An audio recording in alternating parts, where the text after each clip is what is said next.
Yeah,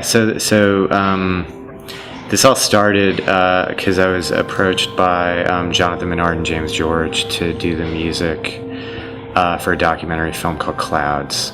And the neat thing about the film is there's not really ever going to be a final cut. It's generative. It runs as a piece of software that'll constantly be remixing this program and constantly remixing these interviews and a bunch of other stuff. And so the music has to work that way too. There was a language that was written by Paul Lansky and Brad Garton at Princeton University in the 1980s.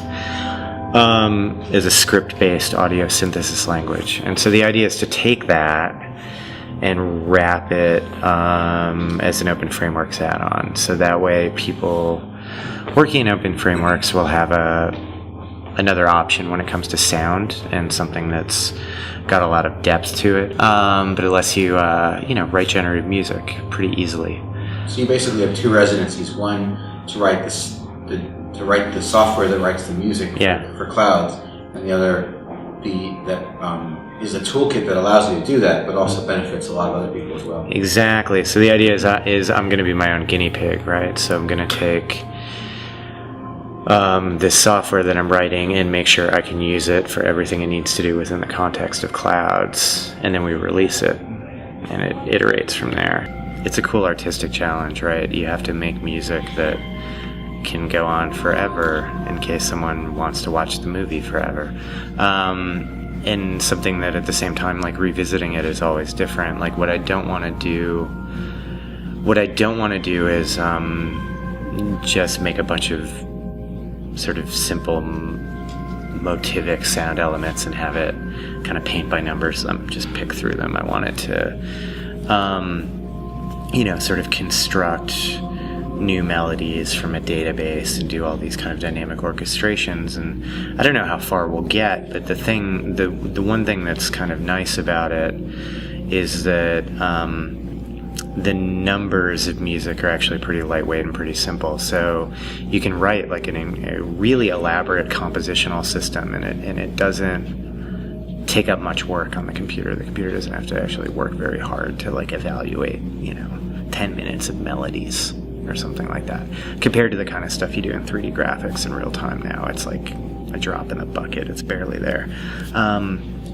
So I'm hoping what I can do is do some things that are pretty elaborate. My grad research a long time ago was about algorithmic composition and linguistics, and about how you can use certain types of algorithms that are more evocative of linguistic systems, things like Chomsky grammars and Lindenmayer systems, to make music that has formal attributes that are akin to how people would actually write music, how humans do it. The idea being that music has all these things to it that are a lot like language, right? And we parse it like language. We break things down in these hierarchies. We have, notes, and we make them into melodies, and we make those melodies into themes, and then we have movements, and it's just like words and sentences and paragraphs. And evolved musical cultures all work that way. So if you look at Western classical music, or you look at Indonesian gamelan, or you look at whatever, pansori, like the chord music of Korea, right? It's all evolved over hundreds and hundreds of years to be this way. And it's like a real language. It has flaws and complexities and exceptions to the rules, and all sorts of things are funky. And then the problem is you get to the sort of age of musical modernism where people started creating artificial musical systems like Arnold Schoenberg, like the 12-tone technique. And those things are sort of the musical equivalent of Esperanto, right? They don't have the poetry to them, and they don't have the ambiguities and all that stuff. And so that was the issue that people like Fred Laerdal, who was my composition teacher, really took with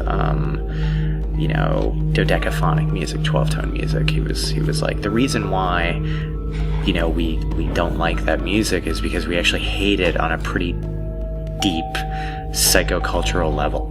It doesn't have the complexity of language. It's not good enough.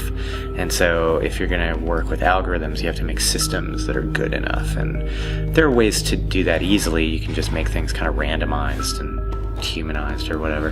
But what I've done is I've made all these sets of melodies that, are doing these processes where they're generating new melodies or saving them. And one thing I'm trying to convince James and Jonathan to let me do is let the program save state.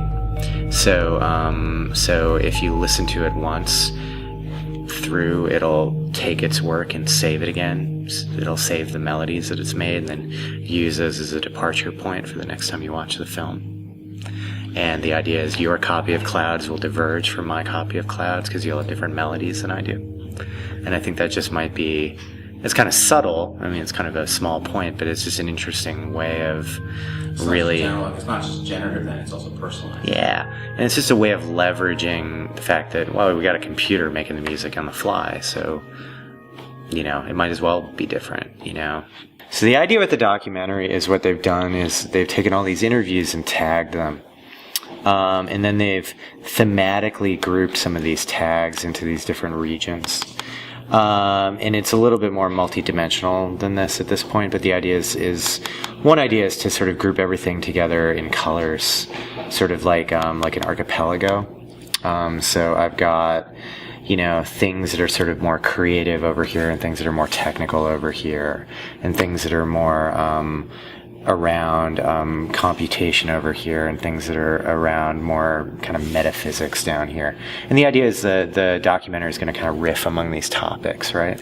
And so what I've done is I've created sequences of sort of orchestrational setups, pitches, sort of notes like harmonies, and rhythms for each of these areas. Right? And then what it's going to do, if I eat my Wheaties, is as the documentary seamlessly travels these paths, it'll go between those different areas. Does that make sense? So right now I've just got like a little test app going on where I can sort of pick an orchestration, pick a harmony, pick a rhythm, hit go. It'll start playing, turn it down a little bit. And then I can test it by just playing some of the footage on top of it. We started it right as I was leaving MIT and I was trying to impart on my career as a professor. And I wasn't satisfied with the different options I had for teaching at that time. Right.